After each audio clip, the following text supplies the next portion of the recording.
जय जय रघुवीर समर्थ। ओम आदिनारायणं विष्णुं ब्रह्मणं च वसिष्ठकं श्रीरामं मारुतिं वन्दे रामदासं च श्रीधरं। नमः शान्ताय दिव्याय सत्यधर्मस्वरूपिणे स्वानन्दामृततृप्ताय श्रीधराय नमो नमः। गुरुर्ब्रह्मा गुरुर्विष्णुर्गुरुर्देवो महेश्वरः गुरुः साक्षात् परं ब्रह्म तस्मै श्रीगुरवे नमः। जय जय रघुवीर समर्थ।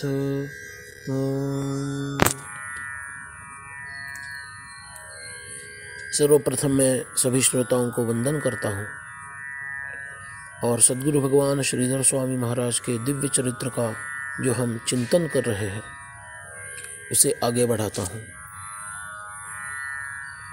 पिछले प्रवचन में हमने देखा कि भगवान वेंकटेश्वर के स्थान पर जाकर श्रीधर स्वामी महाराज को भगवान वेंकटेश्वर ने प्रातःकालीन ध्यानावस्था में दर्शन दिया और उनके माता द्वारा जो मन्नत मांगी गई थी उसकी परिसमाप्ति उनके द्वारा करवा ली।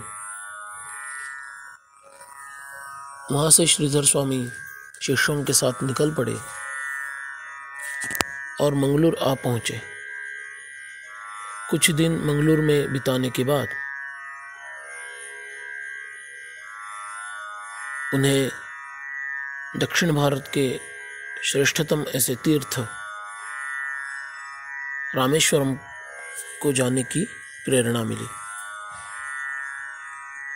विट्ठल बुआ रामदासी जी को साथ में लेकर और एक दो शिष्यों को साथ में लेकर श्रीधर स्वामी महाराज रामेश्वरम पहुंच गए।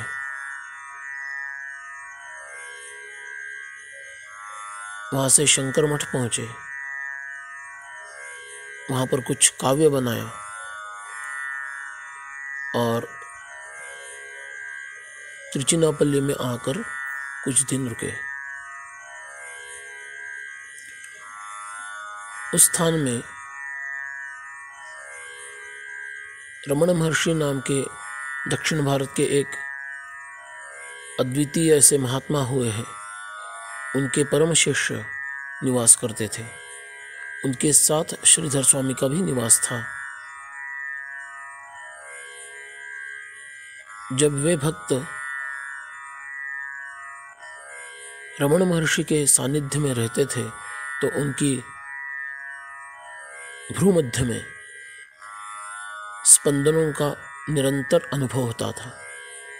वही निरंतर अनुभव उन्हें श्रीधर स्वामी के सानिध्य में आने के बाद हुआ और इसलिए उनकी वैसी ही दृढ़ श्रद्धा श्रीधर स्वामी में भी उत्पन्न हो गई। वहाँ से श्रीधर स्वामी कोडचाद्री नाम के स्थान पर निकल पड़े। यह पहाड़ी का स्थान सहजानंद अवधूत नाम के एक शिष्य को साथ में लेकर उस पहाड़ी पर श्रीधर स्वामी विचरण करने लगे। तपस्या की भावना से दोनों वहाँ पर ध्यानमग्न रहते थे। कुछ ही दिनों में आकाशमंडल में 7-8 वर्ष की एक बालिका के रूप में देवी भगवती प्रकट हुई और श्रीधर स्वामी से कहने लगी कि हे श्रेष्ठ तपस्वी साधु, तुम जिस धर्म को गति देने के उद्देश्य से यहाँ पर तपस्या कर रहे हो वह वरदान मैं तुम्हें नहीं दे सकती। उच्च देवताओं ने प्रतिबंध किया है। काल अनुकूल नहीं है, समय अनुकूल नहीं है। अब तुम निश्चय करो कि तुम्हें यहाँ पे रुकना है या चले जाना है। मैं तुम्हें ये वर नहीं दे सकती। ऐसा कहकर वह बालिका एक बड़ी सी देवी में लुप्त हो गई और वह बड़ी देवी भी कुछ क्षणों बाद तिरोहित हो गई। मन में दुखी होकर श्रीधर स्वामी उस अवधूत के साथ उस पहाड़ पर विचरण करने लगे।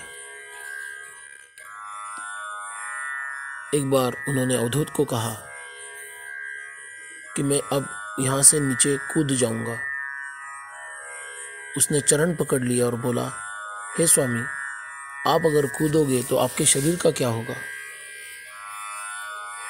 श्रीधर स्वामी बोले, जिस देह का उपयोग महान कार्य करने के लिए नहीं होने वाला है, वह जीवित रहे या न रहे, उसका क्या लाभ? अवधूत ने बोला, हे स्वामी, आपके द्वारा अनेकों लोगों का उद्धार होने वाला है, आप ऐसा विचार न करें। आपके द्वारा धर्म का निश्चय ही उत्थान होगा। फिर भी यदि आप नहीं मानोगे तो आपके पीछे पीछे मैं भी यहाँ से कूद जाऊंगा। फिर श्रीधर स्वामी ने वह विचार छोड़ दिया। फिर एक बार वह विचार उन्होंने कुछ दिनों बाद व्यक्त किया था, किंतु सहजानंद अवधूत की निष्ठा के कारण वो विचार पुनः एक बार उन्होंने विसर्जित कर दिया।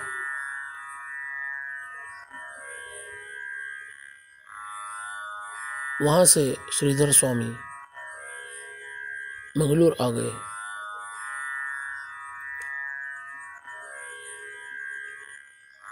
चातुर्मास करने के उद्देश्य से उन्होंने एकांत सेवन प्रारंभ किया।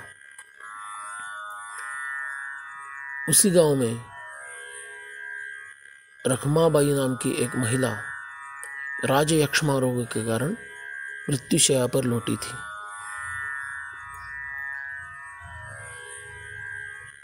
उसे अनुभव हुआ कि मेरी मृत्यु अब समीप है।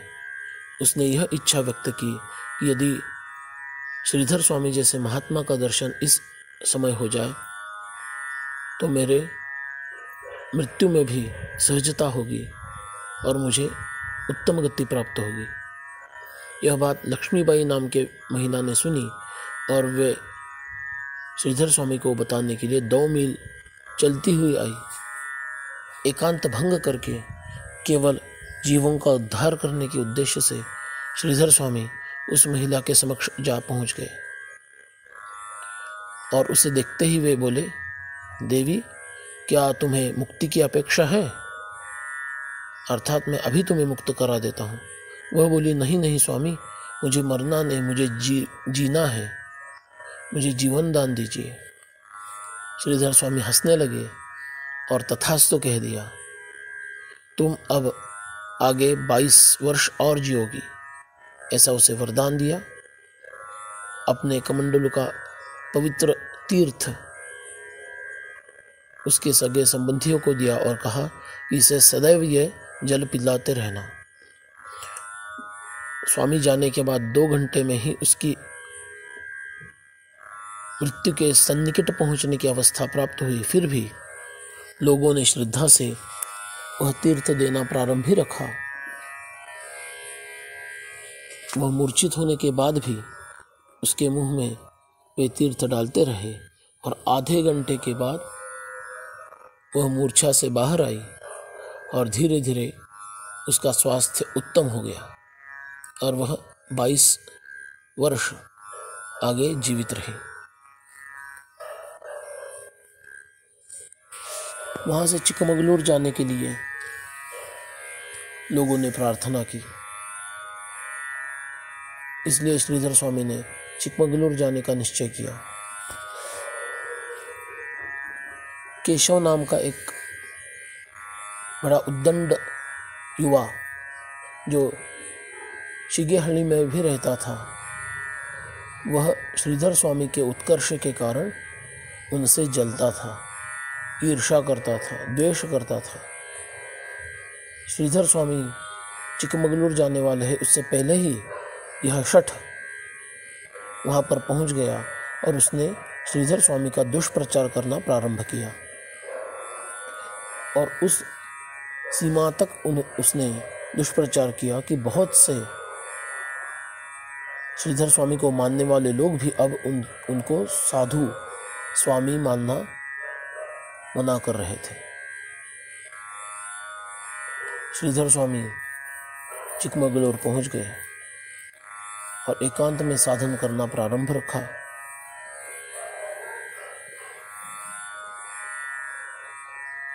केशव ने उन गांव के कुछ गुंडों को साथ में लेकर अब हल्ला मचाना प्रारंभ किया कि उस दुष्ट श्रीधर को, जो स्वयं को स्वामी बोलता है, साधु बोलता है, वह साधु नहीं है, हम उसे मारपीट करेंगे और यहाँ से भगा देंगे। और श्रीधर स्वामी जिस स्थान पर एकांत में तपस्या कर रहे थे, साधना कर रहे थे, वहाँ बाहर आकर ये ऐसा चिल्लाने लगा। श्रीधर स्वामी ने भक्तों को कहा कि उसे अंदर भेज दो। यह शठ अपने साथ 2-4 लोग लेकर अंदर आ गया और श्रीधर स्वामी के दिव्य रूप को, शांत रूप को वो देखता ही रह गया।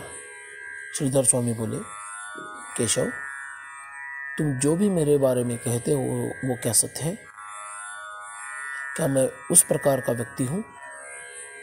तुम मुझे तो पहले से ही जानते हो। मुझ में ऐसे कोई दोष तुम्हें सचमुच दिखते हैं? यदि तुम्हें वे दोष दिखते हैं तो तुम अवश्य वह दोष लोगों को बताओ। क्या यह सच है केशव? बड़ी प्यार भरी बातें सुनकर, उनका शांत और स्थिर स्वभाव, स्थितप्रज्ञता देखकर केशव उनके चरणों में गिर पड़ा और क्षमा याचना करने लगा और शिष्यों को, भक्तों को कहने लगा कि मैंने जो भी बातें श्रीधर स्वामी के बारे में कही वे सब की सब झूठ है। मैं ईर्ष्या और द्वेष से ग्रसित था, इसलिए मैंने ऐसा दुष्प्रचार किया। स्वामी मुझे क्षमा कीजिएगा। श्रीधर स्वामी ने उसे दुष्ट भाव त्यागने का उपदेश किया और प्रसाद खिलाकर उसे आशीर्वाद देकर भेज दिया। किंतु ऐसे ही दुष्प्रचार का और एक शिकार ध्रुव नाम का युवक, वह भी श्रीधर स्वामी के बारे में अनाप शनाप बकने लगा था। वह कहता था कि वो कौन श्रीधर है, उसको मैं गोलियां दाग दूंगा, मार डालूंगा। वह भी ऐसे ही चिल्लाते हुए लोगों को, दुष्ट लोगों को साथ में लेकर कुछ दिनों बाद वहां पर पहुंच गया। श्रीधर स्वामी ने भक्तों को कहा, उसे अंदर भेज दो। शिष्यों को डर नहीं था, क्योंकि श्रीधर स्वामी का प्रभाव क्या है वह उन्होंने केशव के प्रसंग में देखा था। जैसे ही वह 2-4 अपने साथियों के साथ अंदर आया, श्रीधर स्वामी ने सभी भक्तों को वहां से निकल जाने के लिए कह दिया। और श्रीधर स्वामी बोले, ध्रुव बेटा, तुम जो भी बातें कर रहे हो क्या उसमें सचमुच तथ्य है? क्या तुम मुझे पहले से पहचानते हो? यदि पहचानते हो और तुमने जो कहा है वह सत्य है तो अवश्य उसका प्रचार करो।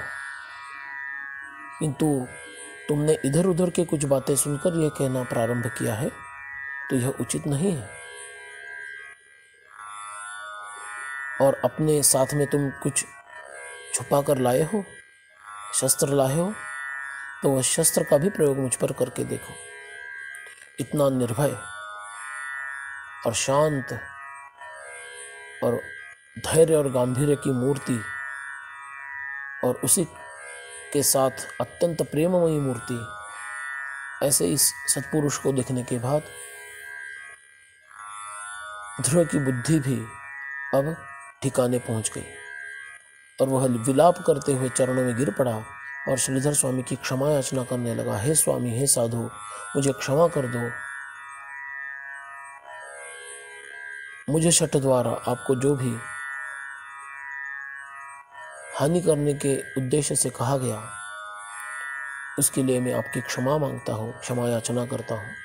श्रीधर स्वामी ने उसे विवेकी बनने का उपदेश किया और उसे एक अभिमंत्रित किया हुआ फल खिलाकर उसको आशीर्वाद देकर भेज दिया। वह बड़े आनंद से वहां से बाहर निकल गया। शिष्यों ने देखा कि ऐसे दुष्ट वृत्ति के लोगों को भी श्रीधर स्वामी बड़े प्रेम से आशीर्वाद देते हैं और इन शिष्यों के भाव को समझकर श्रीधर स्वामी ने कहा, सभी जीवों में वही सच्चिदानंद भगवान है, यह भाव मेरा रहता है, इसलिए मुझे किसी से भी कोई ईर्ष्या नहीं होती, द्वेष नहीं होता। ऐसे महान संत सद्गुरु भगवान श्रीधर स्वामी महाराज के चरणों में नतमस्तक होते हुए आज यहीं पे अपने प्रवचन को विराम देते हैं। मैं सभी श्रोताओं को फिर एक बार वंदन करता हूँ और अपनी वाणी को विराम देता हूँ। जय जय रघुवीर समर्थ।